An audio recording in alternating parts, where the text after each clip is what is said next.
It's hard to believe that the original Super Smash Bros. On the Nintendo 64 was a game with an extremely small budget. The prototype was made on Masahiro Sakurai and Satoru Iwata's spare time. It originally didn't include Nintendo characters and was called Dragon King the Fighting Game, and even when they got permission to use Nintendo characters and the game was made, it was originally not going to be released outside of Japan. We have sure come a long way from that. For those who have never played a Smash Bros. Game before, I like to describe it as a giant narcissistic love letter to Nintendo from Nintendo about Nintendo. It's a game chock full of Nintendo history, Nintendo characters, and Nintendo set pieces. Let me try again. Super Smash Bros. Is Nintendo's fighting game, starring their prominent figures from their best sellers such as Super Mario Bros., Pokemon, and The Legend of Zelda, to some of their newer franchises such as Pikmin or Xenoblade. And then there are a few third-party characters such as Sonic the Hedgehog, Pac-Man, and Mega Man. Smash Bros. Is not a traditional fighting game. This is a gross oversimplification, but it's basically King of the Hill. Here you fight most of the time on a platform floating in the sky. Your goal is to knock everyone else off of the screen to KO them by building up damage. The more damage that they have, the easier they can be sent flying away. However, even if they've been sent flying away, the characters can still recover. Depending on the rules, you win by being the last man standing or having KO'd the most people in the time limit. The controls are really simple and it's extremely easy to pick up and play, having one button regulated to normal attacks and another regulated to special attacks. For normal attacks, how you hold the control stick changes what move it is. There is also buttons to shield, dodge, grab, and jump. There is no complicated inputs to make a combo or special move. From there, it's basically learning your positioning and what's the best to do in a situation. It's easy to learn, but difficult to master.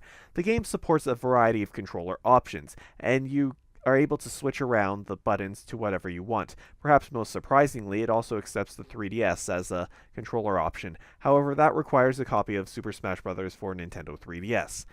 In this game, there are 51 different playable characters. Most characters have different moves and different playstyles, however, there are some clone characters. The same roster of characters is also available on the 3DS version.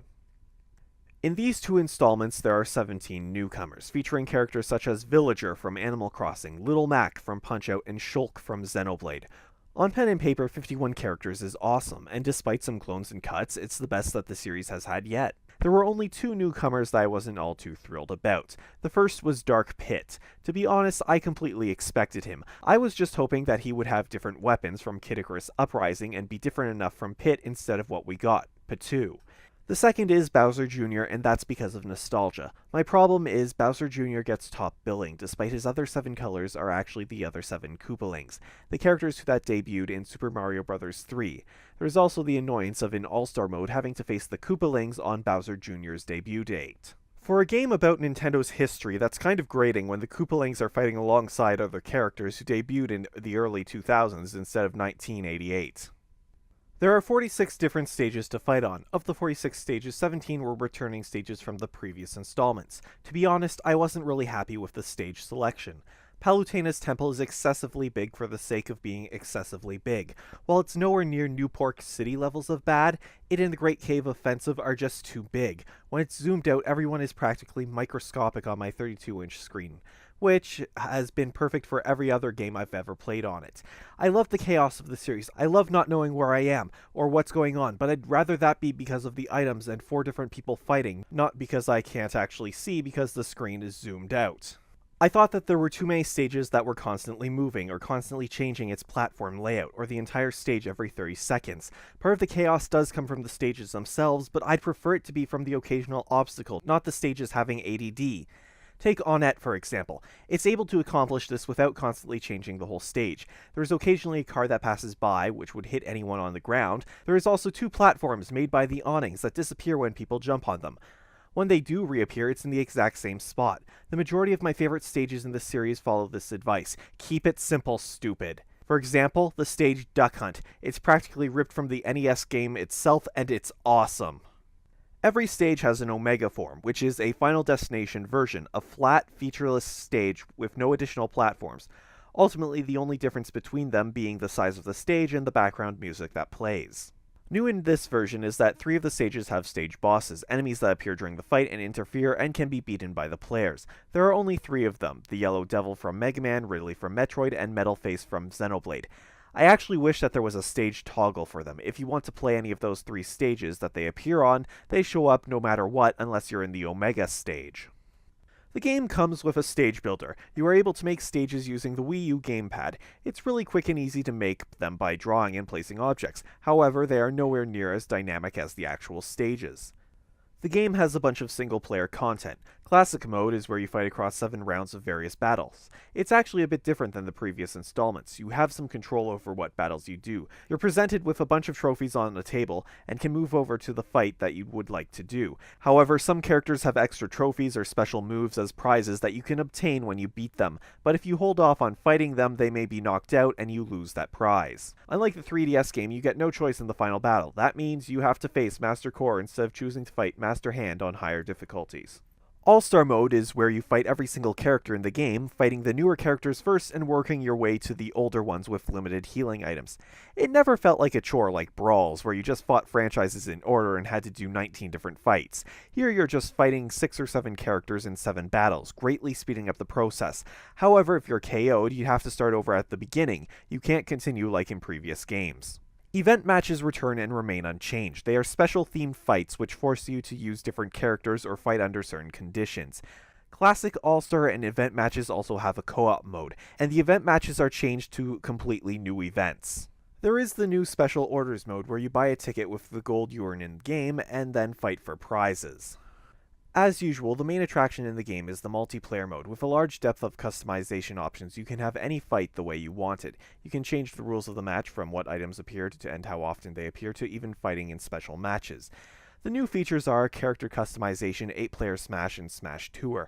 Character customization amounts to replacing any of a character's special moves with one of 2 other options, and then giving your character stats buffs based upon various items that were picked up. However, for the custom moves, you actually need to find them. For the Mii fighters, there's a bit more customization as they give you suits and hats, but once again you have to find those items to be able to use them. Finally, 8-player Smash. As the name implies, it's a mode playable with 8 players and brings way more chaos to the field. However, only certain stages are playable with 5 or more people. Smash Tour is a board game party mode where you play on a board collecting power-ups, gathering characters, and concluding in a fight with all the characters that you have gathered.